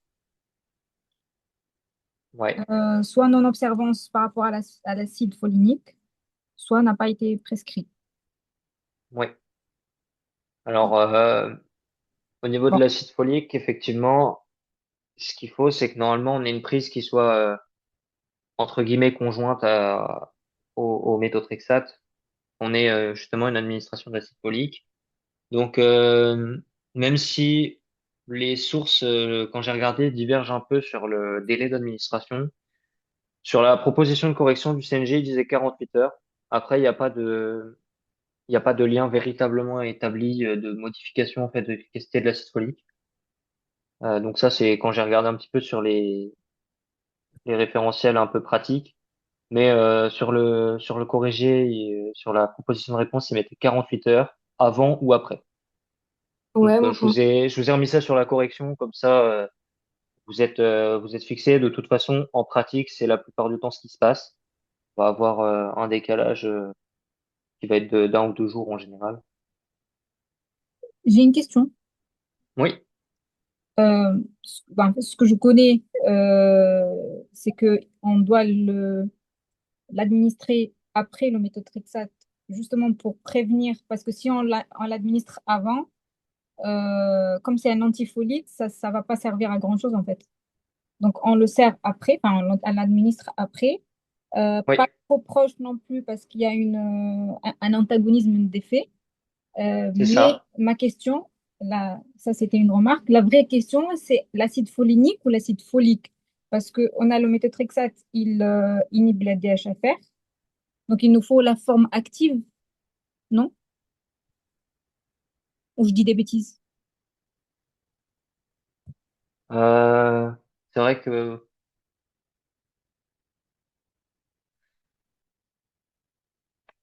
là tu me poses une colle par rapport à cette nuance. Ouais, j'ai pas fait attention à ça. Ouais, je vais vérifier aussi à ça parce que j'ai pas envie de te dire de bêtises.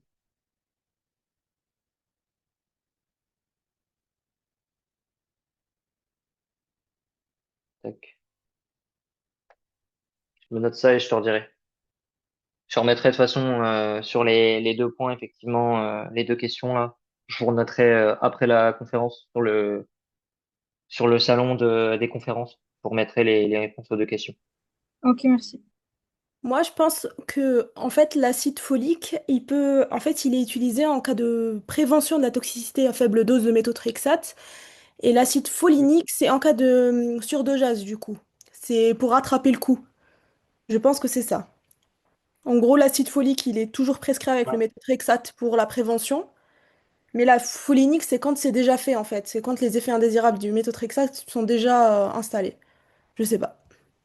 Ok, bah, je regarderai. Dans tous les cas, moi, effectivement, j'avais pour moi acide folique, préférentiellement 48 heures. En pratique, je l'avais vu un ou deux jours après. Euh, effectivement. Donc, mais c'est vrai que j'avais pas soulevé cette nuance folique, folinique.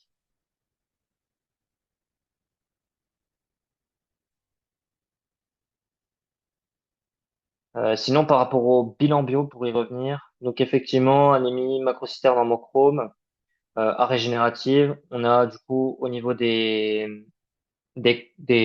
signes biologiques, on a érythropénie et l'hématocrite qui est diminué aussi. Toc, toc, toc. Et je crois qu'avec ça, on a fait le tour de la question, effectivement. Donc là, s'il n'y a pas de question, je propose de passer à la question 5 du coup. Après 10 mois et malgré l'augmentation de la posologie, du traitement de fond, la progression de la maladie est insuffisamment contrôlée. L'adalimumab est prescrit en association avec le traitement de fond précédent. Et là, on me pose trois petites questions. Donc, qu'est-ce que l'adalimumab? Quelle maladie infectieuse bactérienne doit être exclue avant l'instauration du traitement et par quel test biologique? Et que met en évidence ce test? Je sais pas si vous voulez répondre, si quelqu'un veut répondre aux trois en même temps ou si on fait un par un, comme vous voulez. Je vous laisse me dire.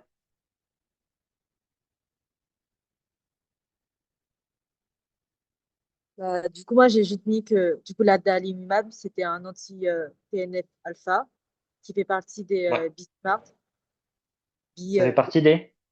BDMARD, genre BDMARD, genre. Ah, je sais plus comment ça s'appelle, genre les Disease Modifying Anti-Arthrite. Oui, oui, oui. Genre, Ok. et après, pour la Tibet, j'ai mis que du coup, c'était. Fallait vérifier qu'elle n'avait pas une tuberculose latente. Du coup, on faisait soit un test Hydra, soit un test d'hypersensibilité retardée. Et j'ai vu Mhm. que du coup, bah, le test IGRA, en fait, de ce que je me rappelle, c'était des interférons qui étaient relargués par les lymphocytes T pour le mettre en présence finalement du coup, de d'antigène de la tuberculose. C'est Et ça. le test d'hypersensibilité, c'était en fait, moi, c'était la même chose. On mettait genre, en contact, on va dire, l'antigène sur la peau et on voyait finalement la taille du rash cutané ou de l'érythème et que demi-sphère, si c'était plus supérieur à 15 centimètres, c'était positif. C'est ça. Alors en fait, moi, instinctivement, effectivement, j'aurais cité l'intradermoréaction. Mais dans la proposition de réponse, ils en parlent pas du tout. Ce qui m'a paru assez étonnant. Ils parlent que du test in vitro, donc l'IGRA, le test de relargage d'interféron gamma, ce qu'on appelle le quantiféron. Et du coup, ils parlent que de ça, effectivement. Donc c'est pour le bilan pré-thérapeutique de l'infection tuberculeuse latente. Et bien entendu, si on utilise un anti-TNF-alpha qui est immunosuppresseur, là, ça va quand même assez mal se passer parce qu'on va réveiller justement probablement une infection tuberculeuse. Et donc ça, c'est pour l'intérêt du test.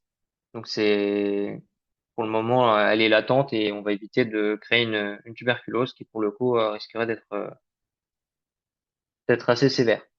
Et pour la mise en évidence, pour ce que met en évidence ce test, eh bien, c'est les peptides antigéniques spécifiques de Mycobacterium tuberculosis. C'est ça qui induit la production d'interféron gamma. C'est la signature comme tu disais, de la réponse immunitaire cellulaire, notamment des lymphocytes, lymphocytes T. Et du coup, comme tu disais, l'adalimumab, effectivement, je ne sais pas si tu l'as dit, par contre, anticorps monoclonal, vu que mab, et effectivement dirigé contre le TNF-alpha. Voilà, je sais pas si ça va pour tout le monde au niveau de cette question. J'avoue que là, pour le coup, c'était quand même assez éloigné de la polyarthrite rhumatoïde. C'était vraiment pour placer un petit peu le pan tuberculose. Et du coup, on y retourne un petit peu avec la question 6. En cas de résultat positif de cet examen, même s'il n'y a pas de symptômes liés, quel traitement on doit instaurer avant le traitement par adalimumab? Précise les médicaments et la durée. Est-ce que quelqu'un sait pour cette question? Bah, du coup, on peut donner de l'isoniazide, de la rifampicine, des ethambutol et du pyrazinamide. Et je sais pas si la durée change ou pas, mais du coup, j'ai mis 6 mois. Alors justement, là, en fait, c'est un peu le truc un peu vache de leur part, c'est que c'est les petites lignes de traitement, justement, enfin, les petites lignes, on va dire, un peu, ils tapent dans les coins. Parce que effectivement, de base, le schéma pour la tuberculose, c'est comme tu disais, hein, c'est le schéma avec la quadrithérapie pendant 3 mois et ensuite une bithérapie, pardon, la quadrithérapie puis puis la bithérapie, donc avec euh, rifampicine et isoniazide, ensuite la bithérapie. Et donc là, c'est uniquement une bithérapie. C'est isoniazide, rifampicine pendant 3 mois. Et donc, oui, au niveau de la durée des traitements, si je me rappelle bien, c'est quadrithérapie pendant 2 mois et ensuite bithérapie pendant 4. Parce que c'est au moins 6 mois les traitements sur une ligne de base. Mais là, infection tuberculeuse latente, c'est bithérapie, juste isoniazide et rifampicine pendant 3 mois. Et ensuite, on peut démarrer en s'assurant que l'infection tuberculeuse latente, elle est plus active, enfin, elle est plus là, pardon. On pourra placer la patiente sous adalimumab. Il y a une Il y en a. deuxième alternative, c'est l'isoniazide, il me semble, tout seul, à 9 mois, si je dis pas de bêtises. Possible, oui. Oui, c'est ça. L'isoniazide, 9 mois. Mais du coup, ma question, Euh, Là, du coup, elle a un problème clairement avec son traitement de fond. Euh, En gros, je vais mettre les termes comme ça, mais on va les laisser galérer pendant 3 mois avec son traitement de fond avant d'introduire la dalimumab. Dans tous les cas, on va lui laisser. Là, on te dit que la maladie, elle est insuffisamment contrôlée. Donc là, après, enfin, on n'a pas tous les détails, mais globalement, faut savoir que sur la polyarthrite rhumatoïde, déjà à la base, tu as déjà plusieurs lignes de traitement. Mais effectivement, vu comme le dossier est tourné, c'est un peu bon, dommage pour la patiente. Mais c'est vrai qu'à la base, tu as déjà plusieurs lignes de traitement quand même. Mais Ok. effectivement, là, déjà, il faut traiter avant de mettre l'adalimumab, il faut traiter cette infection tuberculeuse latente. Donc, c'est vrai que c'est une association possible, méthotrexate, adalimumab, de manière plus globale, anti-TNF. Après, sinon, il y aurait possibilité effectivement d'essayer une autre ligne de traitement, mais après, on ne détaille pas. C'est volontaire aussi, c'est pour éviter qu'on se perde dans les détails. Et, on pourrait essayer une autre ligne de traitement, parce que je suppose que pendant les 10 mois, ils n'ont pas attendu, hein. On nous dit qu'on a augmenté la posologie du traitement de fond, donc a priori, ils ont augmenté la posologie du méthotrexate. Donc après, on pourrait essayer d'autres lignes de traitement. Et si vraiment ça va pas, effectivement, là, on peut regarder l'infection tuberculeuse latente et mettre en place l'adalimumab ensuite pour voir si ça améliore les choses. Ok, merci.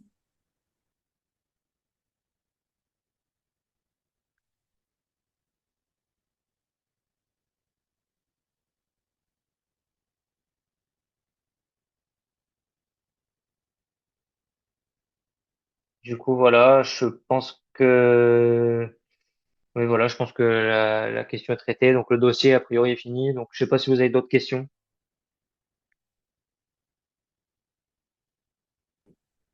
Si vous avez Euh, des questions, franchement, n'hésitez pas. j'ai une Oui, question méthodo. Bah, du coup, j'ai pas assisté à la conférence méthodo, mais je pose ma question ici. Euh, vas-y, je t'en prie. Comment tu as fait pour retenir tous ces détails-là?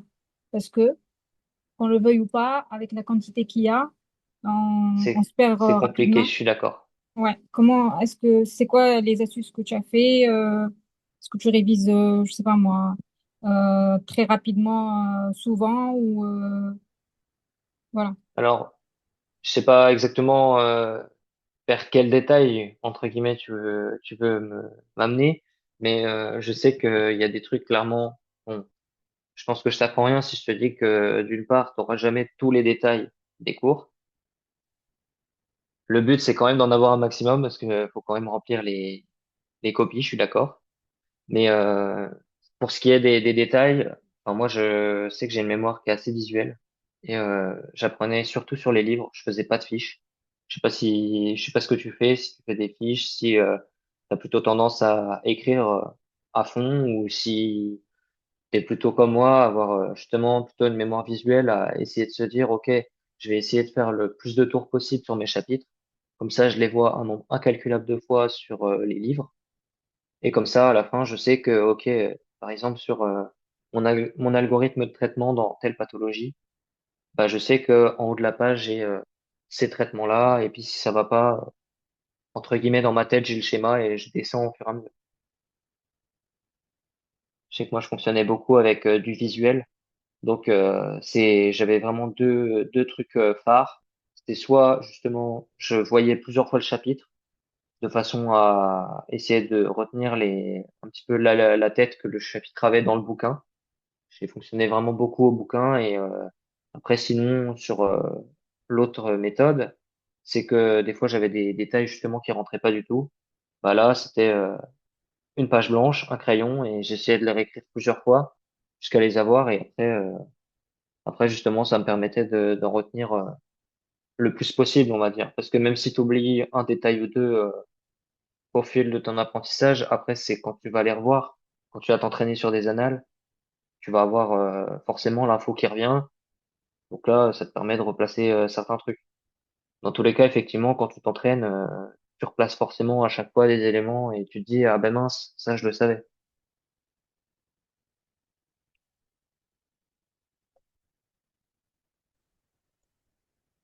Je sais pas si ça répond tout à fait à ta question ou si tu as Oui, une nuance en merci. plus que...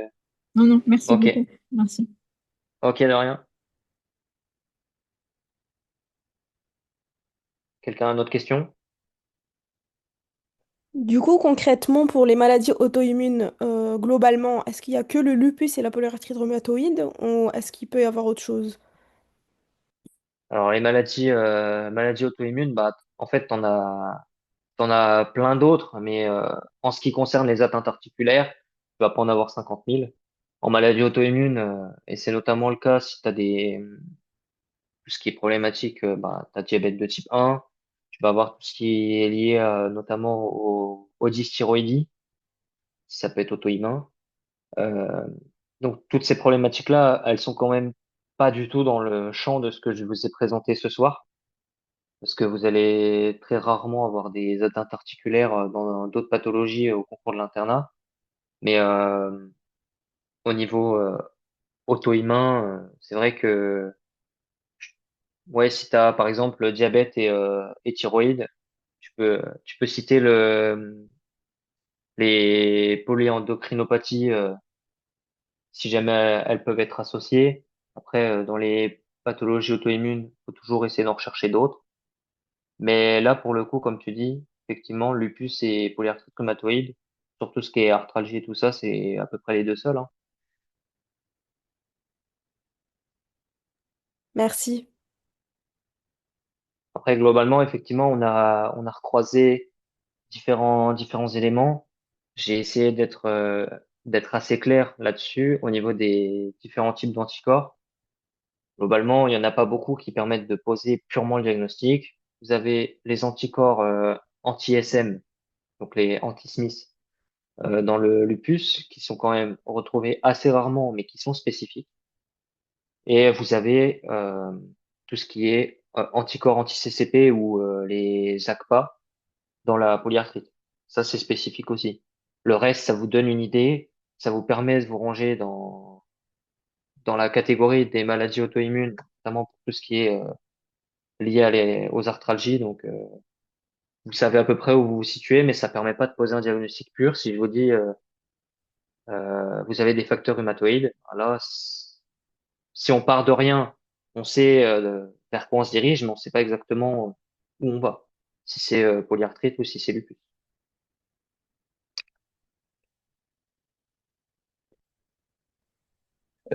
Salut, j'avais une question. À ce stade de Salut. l'année, euh, à ce stade de l'année, tu avais fait après combien de tours d'annales? Est-ce que tu avais commencé les annales? Et si oui, bah beaucoup ou un peu? Merci. Alors, au niveau des annales, je suis pas remonté non plus hyper loin. J'ai essayé de faire pas mal de tours. Enfin, j'ai surtout insisté sur toutes les annales depuis le concours national. Donc, c'est 2011. J'avais essayé de voir notamment les différents sujets en dossier et en exo. QCM, pour le coup, bah, je l'avais détaillé dans la conf de méthodo. J'utilisais la plateforme ePharma du coup. Parce que ça, pour le coup, ça te permet d'éviter de corriger les QCM toi-même, parce que c'est un peu chiant.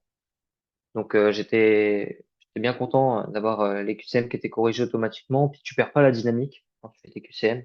Ça te permet de regarder direct la correction. Puis tu as la réponse tout de suite. Donc ça te permet de pas te dire ah oui, bah, c'était quoi la question. Au moins t'as directement ta correction, tu la suis dans la foulée et c'est fait.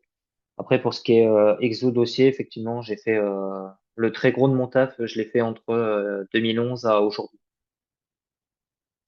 J'ai fait quelques sujets, c'était en dossier, j'ai fait quelques sujets, je saurais même plus te dire si je suis allé, jusqu'à quelle année je suis allé. Mais je me suis cantonné vraiment de 2011 à aujourd'hui parce que c'est les tendances, hein, les dernières tendances. Bon, du coup, ça fait pas mal de paludisme, comme je disais au début de la conf, parce que pour le coup, c'était tombé quelques années d'affilée. Donc, bah, au moins à la fin, t'es à fond sur le paludisme. Mais, puis t'as pas mal d'autres sujets à traiter qui sont des sujets plus ou moins bateaux. Par exemple, si tu prends pas l'année qui vient de passer en décembre, mais l'année d'avant, qui était l'année de mon passage de premier concours. Les sujets étaient, je vais pas dire faciles, c'était abordable et c'est ce qui a fait toute la difficulté du concours. C'est que pour exceller, il fallait être vraiment très très très très bon, avoir les mots-clés. Et je pense que à l'époque, j'étais pas assez fixé mots-clés, notamment sur ces chapitres-là qui étaient assez bateaux, on va dire, par rapport au programme de pharma. Et je pense que c'est ce qui fait d'ailleurs que j'ai eu le classement que j'ai eu, c'est que j'étais bon, mais très loin d'être excellent. Du coup, ça me fait penser, qu'est-ce que tu as changé en méthodo entre la première et la deuxième année? Qu'est-ce qui a fait la différence? À part J'ai fait se focaliser sur les mots-clés. déjà, effectivement, j'ai vraiment essayé d'améliorer mes copies pour mettre les mots-clés. Donc ça, c'est un changement quand même que j'ai bien vu, puisque même si on prend les concours blancs nationaux, entre la première année et la deuxième, enfin, le classement était meilleur. Après, c'est pas absolu, je l'accorde, mais il y a aussi un autre fait, c'est que j'ai fait beaucoup plus d'annales. À mon sens, j'étais très mal préparé aux annales, notamment aux annales dossier, j'en faisais un peu, mais exo, je pense que j'avais vraiment négligé le truc sans m'en rendre compte. Et c'est vrai que les dossiers, on va dire que même si on apprend nos cours, on a des notions. Les exos, faut vraiment en faire, parce que quand on sort un petit peu des réflexes que tu peux avoir, bah, des fois, tu peux te sentir perdu alors qu'il y a vraiment pas grand-chose. T'as une petite nuance qui a été lancée et ben, si tu l'oublies, je te dis n'importe quoi, mais un facteur de dilution qui change, bah, si tu pars tête baissée parce que t'as pas assez t'as pas assez de réflexes, tu vas forcément, pardon, tu vas peut-être oublier d'en tenir compte. Et là, bah, ça fausse tous tes résultats. Sur les dossiers, euh, concernant les corrections de CNG, on est d'accord que c'est très minimaliste, pour pas dire autre chose. C'est Sur les beaucoup trop mots-clés, succinct, oui. ouais. Du coup, comment tu faisais pour corriger tes dossiers? Est-ce que tu Alors, remettais encore tes cours, tu cherchais un max de mots-clés, tu te faisais toi-même la correction? Comment tu faisais? alors là, oui, pardon, j'ai oublié de préciser au niveau des dossiers. Je me suis intéressé au sujet d'anal jusque 2011. C'est ce que je disais juste avant. Et donc, si Ilyes est encore là, effectivement, j'ai regardé aux annales jusqu'à 2011 pour les dossiers, mais c'est plus pour m'intéresser au sujet. Parce qu'en vérité, sur les dossiers, je les bossais avec les deux bocs, principalement, pour tout ce qui est correction. Parce que dans les deux bocs, il y avait pas mal de sujets. Ils ont une collection qui est quand même assez grande. Et pour le coup, t'as des corrections qui sont exhaustives. Donc ça, c'est vraiment quelque chose que j'appréciais parce que même quand j'avais pas forcément envie de rédiger un dossier, bah, en fait, tu peux regarder un dossier et regarder la correction et voir à peu près ce que tu aurais mis. Enfin, après, ça dépend comment tu arrives à te mentir. Je sais qu'il y a certaines personnes qui aiment pas ça parce que elles vont se dire, bah, en fait, ça te permet pas de savoir ce que tu aurais oublié vraiment. Mais si tu relis le dossier et que tu essaies de te situer, quand tu regardes la correction, tu sais que tu as des trucs que tu aurais oubliés. Je sais qu'il y a certaines personnes qui aiment pas trop parce que si c'est pas écrit, elles vont se dire bon ben ça j'y aurais pensé et un peu minimiser un peu les erreurs qu'elles auraient faites. Ça dépend comment tu te situes. Moi personnellement, j'avais pas de mal à me dire que ok bah là la question j'aurais eu vraiment pas beaucoup de points. Et ça permet du coup d'avoir bon ils ont pas sur les deux bocs ils ont rarement des barèmes qui sont vraiment écrits. Mais de toute façon le but comme je disais c'est d'en écrire un maximum. Donc, si tu vois que tu as oublié à peu près la moitié de la réponse, tu sais qu'au niveau des points, ça va être à peu près pareil. À savoir quand même que les deux bocs, ils ont des corrections qui sont exhaustives et parfois même un peu trop.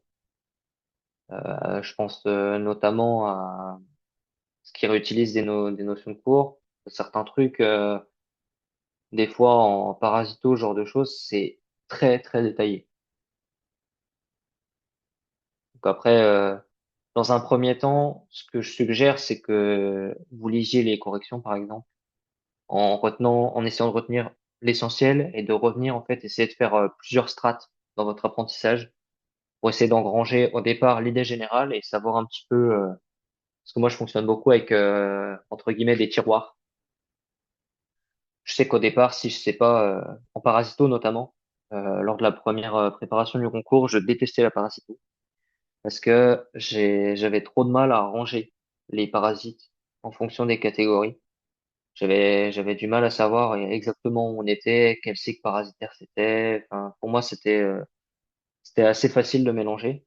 Et en fait, justement, après mon premier concours, quand je m'y suis remis, bah, j'ai repris la parasito un peu de zéro et j'ai essayé de, justement, euh, savoir que tel parasite, ok, il est rangé dans telle classe. Et en redémêlant tout ça, bah, à la fin, presque moi, en décembre, là, j'étais déçu qu'il n'y ait pas de parasito. Donc, euh, donc voilà, moi j'aurais vraiment aimé qu'il y ait un sujet de parasito en décembre, alors que franchement, l'année d'avant, je priais juste pour qu'il y ait pas de parasito et encore moins de paludisme.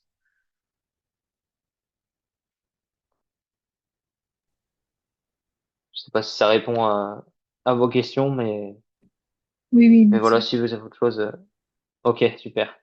Et en tout cas, si quelqu'un a une autre question, vraiment n'hésitez pas. Et juste, c'est à partir de quelle période que tu as vraiment commencé à faire les annales? Est-ce que c'est à partir du bas d'aujourd'hui, en juillet, ou plus tard, ou avant? Merci. Alors, je vais te dire ça par rapport à ma première préparation, puisque la deuxième, je m'y suis mis quasiment aussitôt, mais j'avais déjà vu des cours. Si tu veux, lors de ma première préparation, je m'y suis mis, allez, sérieusement, on va dire, fin août, début septembre. Pour être honnête, c'est peut-être un peu tard. C'est parce que franchement, sur la fin, je me sentais prêt, mais il y a des sujets que je savais que c'était pas trop ça, quoi. Franchement, si tu peux t'y mettre, en fait, l'erreur au départ, c'est de penser que les annales, tu sais pas faire le truc et du coup, ça sert à rien, autant réviser les cours. J'étais beaucoup dans cette optique-là. C'est une erreur fondamentale parce que très clairement, les annales te remettent face à tes erreurs. Au départ, tu te dis, mais c'est un échec. Mais tout au contraire, en fait, c'est ce qui te permet justement d'en apprendre énormément. Parce que tu arrives à reposer les trucs que tu sais, tu arrives à les reposer parce qu'au départ, c'est un peu feuille blanche quand tu composes un sujet. C'est un peu feuille blanche et du coup, ça te force à mobiliser sur les parties que tu connais et sur les parties que tu connais moins, bah, même si dans un premier temps, je sais pas, sur un dossier, tu t'imposes 36 minutes par dossier et que tu te rends compte que, bah, je sais pas, il y a 6 questions, il y en a deux que tu sais pas faire, bah, t'es pas obligé de te forcer à tenir 36 minutes. Tu peux essayer de faire les questions auxquelles tu sais répondre et après, bah, tu regardes la correction directe. T'es pas obligé d'attendre d'avoir les 36 minutes de bouclé. Mais au moins, ça te permet déjà de te situer, surtout si tu te chronomètres. Ça te permet de situer, ça permet de te situer au niveau du temps. Et après, si tu sais pas, bah, regarde la correction. Et c'est pas une perte de temps en fait d'avoir été mis en échec par un sujet. Parce qu'au final, tu diras ah oui. Plus tard, quand tu retomberas face à un sujet, tu te diras ah oui, mais je me rappelle que dans ce sujet-là, j'avais revu ça et ça. Et en fait, les sujets, on va pas se mentir. Des fois, il y a de l'innovation, mais c'est souvent à peu près les mêmes choses, les mêmes tendances qui reviennent. Donc en fait, faire des annales assez tôt, ça te permet d'avoir justement ce réflexe un petit peu rédaction mots-clés, et surtout ça te permet de voir des sujets qui reviennent assez fréquemment. Et après, pour les sujets qui sont pas tombés, comme je te disais, tu peux aller chercher ça dans un deux-boc. Il y a des deux-bocs par thématique. Tu peux les forcer, entre guillemets, de trouver un sujet sur telle ou telle thématique, et ça te force à t'entraîner sur un sujet. Ça peut être bien aussi je sais pas, à J+2, J+3, après avoir vu un chapitre, si tu veux vraiment tester ce qu'il en reste, tu te mets face à un dossier d'une thématique particulière, tu fais le dossier et tu vois, et ça peut être une bonne façon de réviser. Après, encore une fois, il y a pas une méthode, hein. C'est un peu à tester et puis tu vois ce qui est le mieux pour toi.